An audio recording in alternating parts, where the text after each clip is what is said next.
Buyers and sellers, what's going on? It's your boy Dean, Mr. Real Estate Live himself.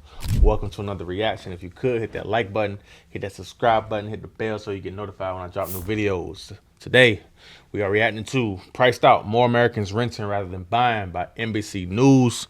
Of course, you guys know we talk about real estate and money on this channel. And right now, this housing market that we are in and living through, I hold very dear to my heart. Pretty short video, but let's see what they talking about, man. Let's kind of see how this goes.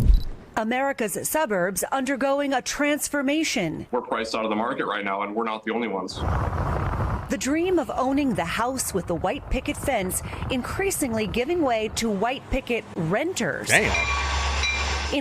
All right, so she started off with the dream of owning a house with the white picket fence. I think we were all kind of fed that dream at one point in our lives. We were kind of told, or I don't want to use the word misled, like that's not what I want to use, because we wanted it, but we were told that buying a house was a key moment that signified you were a success. And now that's definitely becoming more out of reach for more people. I think the issue lies here is, don't get me wrong, buying a house is a beautiful thing. It's a lovely thing. It is a smart thing overall.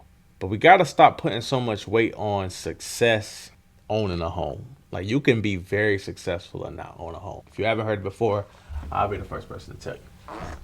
Lake Villa, Illinois, outside of Chicago, engineer Andrew Decker earns a six-figure salary and only wishes he and his fiancee could buy a home. You could buy a house tomorrow if the price was right, if the interest rates were where they needed to be. But mortgage rates are near 7. So 6 figures, 100K. I mean, if that's the only income, it could be hard.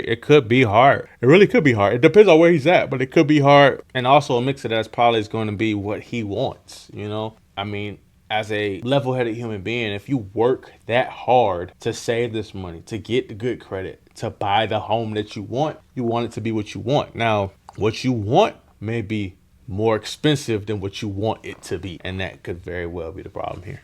Percent and home prices at record highs. Since the pandemic, the median single-family home price has soared almost $100,000, now topping $400,000. How is that changing the suburbs? So the suburbs are switching up, man. So really, you got people who bought houses in like the early 2000s, myself included, who bought in and then they literally watched the value shoot up. And like now it's two ways to look at it. You can look at it like, yeah, I made a great decision. Like, my house is worth more than what I bought it for. And another way you can look at it is now you kind of in a jail cell. You kind of in a house, you know, you're in a jail cell full of money. Like, you can't get out. Because if you were to resell, you know, you make a quick buck, but where would you buy back into? Like, that's the problem. So it's scary. It's really scary. It's deceptive when you think about it. Well, basically what you see is that renting obviously is a much more economical option than buying, and developers have seen this trend that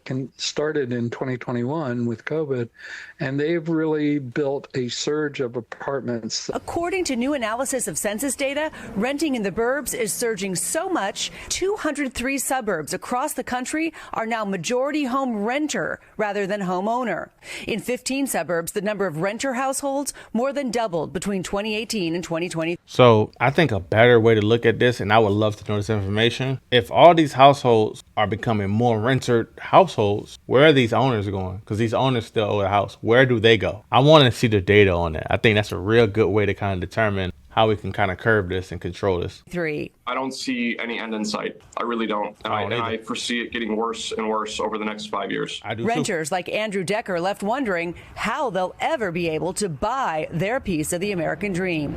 Christine Romans, NBC News. Hey, Andrew, I mean, you don't know me, bro. I don't know you, but I do feel your pain, man. It's a lot of people out there like you who just, it's kind of messed up that, you know, you're able to buy in this point in time and the economy is kind of the way it is, inventory the way it is. It's really dark. It's really depressing. I mean, I'm not going to sugarcoat it. It's bad. It's rough. I mean, I'm wishing you the best, man. I hope you and your family find the house that you want. One tip of advice, I mean, I don't know your occupation. I don't know what you do for a living. I don't know how transferable your occupation is. But if you're able to, you know, relocate to another area and make more money in an area that's not as developed, I'm not going to lie, man. When I weigh all the outcomes, I think that's probably the best way to go at this point.